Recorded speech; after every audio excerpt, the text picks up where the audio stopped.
Hi hello ನಮಸ್ಕಾರ ಕರ್ನಾಟಕ. ಎಲ್ಲರೂ ಹೇಗಿದ್ದೀರಾ? ಸೂಪರ್ ಆಗಿದ್ದೀರಾ ಅಂತ ನಾನು ಭಾವಿಸ್ತೀನಿ. ನಾನು ಕೂಡ ಸೂಪರ್ ಆಗಿದ್ದೀನಿ. ಇವತ್ತು ಸಿಂಪಲ್ಲಾಗಿ ಫುಲ್ ಫಾಸ್ಟಾಗಿ ಮಾಡುವಂಥ ವಿಧಾನಗಳು ಟೊಮಟೊ ಗೊಜ್ಜು ಹೇಗೆ ಸಿಂಪಲ್ಲಾಗಿ ಏನಿಲ್ಲದೆ ಸಿಂಪಲ್ಲಾಗಿ ಮಾಡೋದು ಹೇಗೆ ಅಂತ ನಾನು ನಿಮಗೆ ತೋರಿಸ್ಕೊಡ್ತೀನಿ. ಬನ್ನಿ. ನೋಡ್ಬೋದು ಸ್ನೇಹಿತರೆ, ಜಸ್ಟ್ ಟೊಮೊಟೊ, ಹಸಿಮೆಣಸಿಕಾಯಿ, ಬೆಳ್ಳುಳ್ಳಿ, ಕರಿಬೇವು ಇಷ್ಟೇ. ವೆರಿ ಸಿಂಪಲ್ಲಾಗಿ ಟೊಮೊಟೊ ಗೊಜ್ಜು ಸೂಪರಾಗಿ ಬಿಸಿ ಬಿಸಿ ಅನ್ನ ಟೊಮೊಟೊ ಗೊಜ್ಜು ಸಾಕತ್ತಾಗಿರುತ್ತೆ. ಬನ್ನಿ ನೋಡಿ.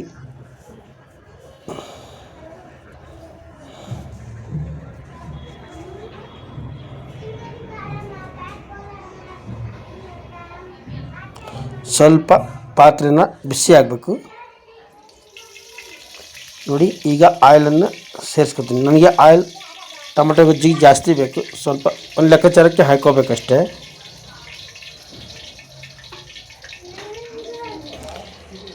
ಇವಾಗ ಜೀರಿಗೆ ಸಾಸಿವೆಯನ್ನು ಹಾಕ್ಕೋತಾ ಇದ್ದೀನಿ, ನೋಡ್ಬೋದು. ನಂತರ ನಾನು ಎಲ್ಲ ಒಟ್ಟಿಗೆ ಹಾಕ್ಕೋತೀನಿ. ಯಾಕೆಂದರೆ ಬೆಳ್ಳುಳ್ಳಿ ಹಾಕಿದ್ರೆ ಬೆಳ್ಳುಳ್ಳಿ ಸೀದೋಗುತ್ತೆ, ಹಸಿಮೆಣಸಿಗೆ ಹಾಕಿದ್ರೆ ಖಾಟ್ ಆಗುತ್ತೆ, ಕರಿಬೇವು ಹಾಕಿದ್ರೆ ಹೊತ್ತೋಗುತ್ತೆ. ಹಾಗಾಗಿ ಎಲ್ಲ ಒಟ್ಟಿಗೆ ಹಾಕ್ಕೊಂಡು ತಿರ್ಸ್ಕೊತಾನೆ ಅಂದರೆ ಒಂದು ಹನಿ ಕೂಡ ನೀರು ಹಾಕಲ್ಲ. ಜಸ್ಟ್ ಇದರಲ್ಲೇ ಹಾಗೆ ಫ್ರೈ ಮಾಡ್ತಾನೆ ಇರ್ತೀನಿ. ನೋಡ್ಬೋದು ನೀವು ಹಾಗೆ ಕೊನೆವರೆಗೂ.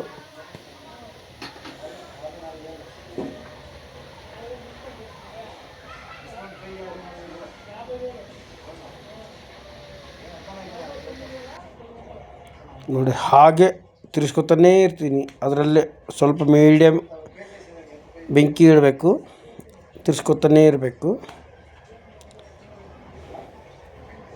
ವೆರಿ ಸಿಂಪಲ್ ಸ್ನೇಹಿತರೆ. ಬೆಳಿಗ್ಗೆ ಕೆಲಸಕ್ಕೆ ಹೋಗೋರಿಗೆ ಜಲ್ದಿ ಫಾಸ್ಟ್ ಅಂದರೆ ಫಾಸ್ಟ್ ಆಗೋದಂತಂದರೆ ನೋಡಿ. ಈಗ ಸ್ವಲ್ಪ ಅರಿಶಿಣವನ್ನು ಹಾಕ್ಕೊತಾ ಇದ್ದೀನಿ, ರುಚಿಗೆ ತಕ್ಕಷ್ಟೇ ಉಪ್ಪು,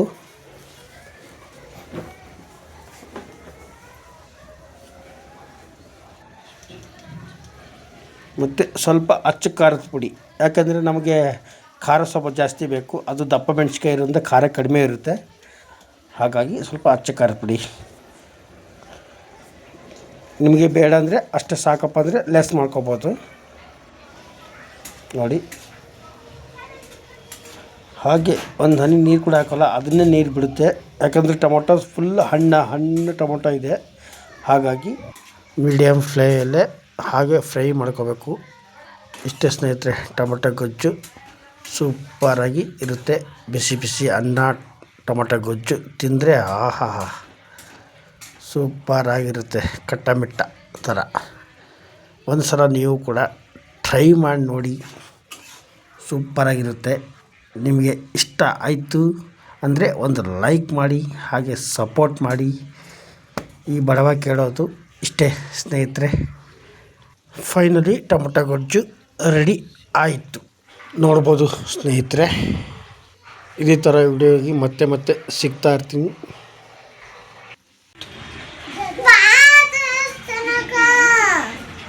ಎಲ್ಲಿಗೆ ನೋಡಿ ಹೋಗೋಣ ನೋಡಿ. ಕ್ಷಮೆ ಇರಲಿ ಸ್ನೇಹಿತರೆ, ನನ್ನ ಮಗಳು ಆಂಜನೇಯ ಭಕ್ತಳು. ಪ್ರತಿ ಸಾಟರ್ಡೆ ಬಂದರೆ ಆಂಜನೇಯಗೆ ಹೋಗಲೇಬೇಕು. ಇಲ್ಲ ಅಂದರೆ ಸಿಕ್ಕಾಪಟ್ಟೆ ಹಠ ಹಿಡಿತಾಳೆ. ಮತ್ತು ಇನ್ನೊಂದು ಏನಪ್ಪ ನಿಮಗೆ ಹೇಳಬೇಕಂದ್ರೆ ಸ್ನೇಹಿತರೆ, ದೊಡ್ಡವರು ಒಂದು ಮಾತು ಹೇಳ್ತಾರೆ, ತಂದೆ ತಾಯಿ ಯಾವ ಮಾರ್ಗದಲ್ಲಿ ಹೋಗ್ತಾರೋ ಮಕ್ಕಳು ಕೂಡ ಅದೇ ಮಾರ್ಗದಲ್ಲೇ ಹೋಗ್ತಾರೆ ಅಂತ. ನಿಜ ಸ್ನೇಹಿತರೆ, ದೊಡ್ಡವರು ಯಾವತ್ತೂ ಕರೆಕ್ಟಾಗೇ ಹೇಳೋದು. ಏನಕ್ಕಪ್ಪ ಅಂದರೆ ನಾವು ದೇವ್ರನ್ನ ಕೆಲಸದಲ್ಲಿ ಅಥವಾ ನಾವು ಮಾಡೋ ದಾನ ಧರ್ಮದಲ್ಲಿ ನೋಡ್ತೀವಿ.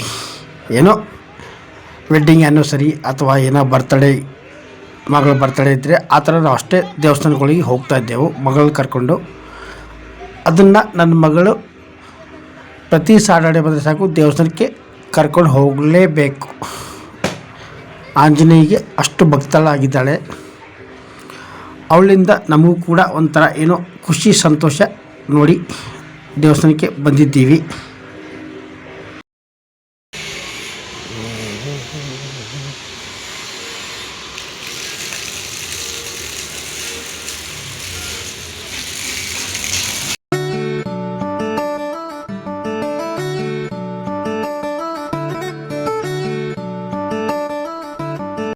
ಇನ್ನೊಂದು ವಿಷಯ ನಿಮಗೆ ಹೇಳಬೇಕು ಸ್ನೇಹಿತರೆ, ನಾವು ಪ್ರದಕ್ಷಿಣೆ ಹಾಕಬೇಕಾದ್ರೆ ಕೈ ಮುಕ್ಕೊಂಡು ಅಥವಾ ಗರ್ಭಗುಡಿ ಹಿಂದೆ ಹೋದರೆ ಹಣೆ ಹಚ್ಚಿ ನಮಸ್ಕಾರ ಮಾಡಿ ಪ್ರದಕ್ಷಿಣೆ ಹಾಕ್ತಾಯಿರ್ತೀವಿ. ಆದರೆ ನನ್ನ ಮಗಳು ಹಾಗಲ್ಲ.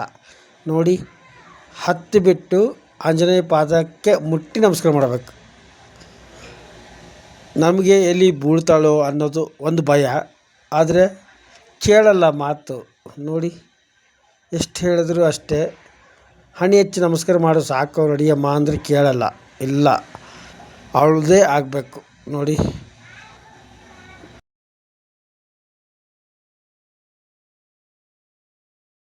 ಮೂರ್ತಿಗಳಿದ್ದಾರೆ, ಅಲ್ಲಿ ಕೂಡ ಅವ್ರ ಪಾದಗಳಿಗೆ ಮುಟ್ಟಿ ನಮಸ್ಕಾರ ಮಾಡ್ತಾಳೆ. ನಮಗೆ ಒಂದು ಸಲ ಭಯ, ಎಲ್ಲಿ ಕಾಲು ಜಾರಿ ಬೀಳ್ತಾಳೇನೋ ಏನೋ ಮಾಡ್ಕೊತಾಳೆ ಒಂದು ಭಯ. ಆದರೆ ಕೇಳಲ್ಲ ಸ್ನೇಹಿತರೆ, ನೀವು ನೋಡ್ಬೋದು, ಎಷ್ಟು ಹೇಳಿದ್ರು ಕೇಳಲ್ಲ.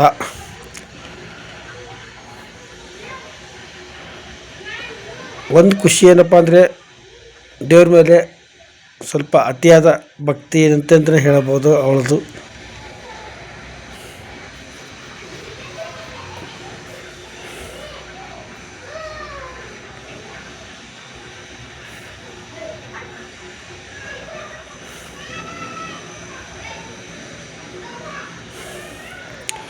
ನೋಡಿ, ವಿನಾಯಕ ಉಟ್ಪೆಟ್ಟು ಹೊಡಿತಿದ್ದಾಳೆ, ನವಗ್ರಹ ಸುತ್ತಾಗ್ತಾ ಇದ್ದಾಳೆ.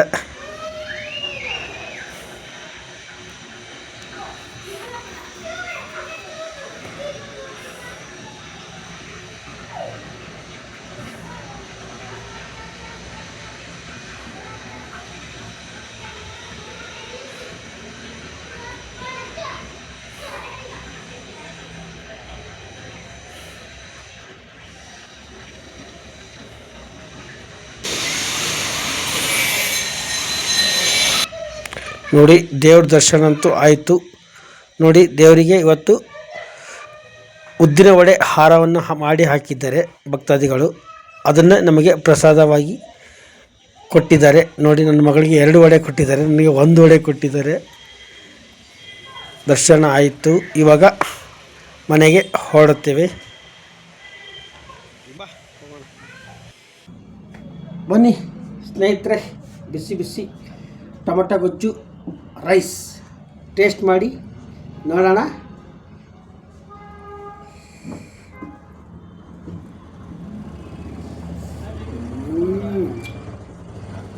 ವಂಡರ್ಫುಲ್ ಅಂತಂದ್ರೆ ಹೇಳ್ಬೋದು.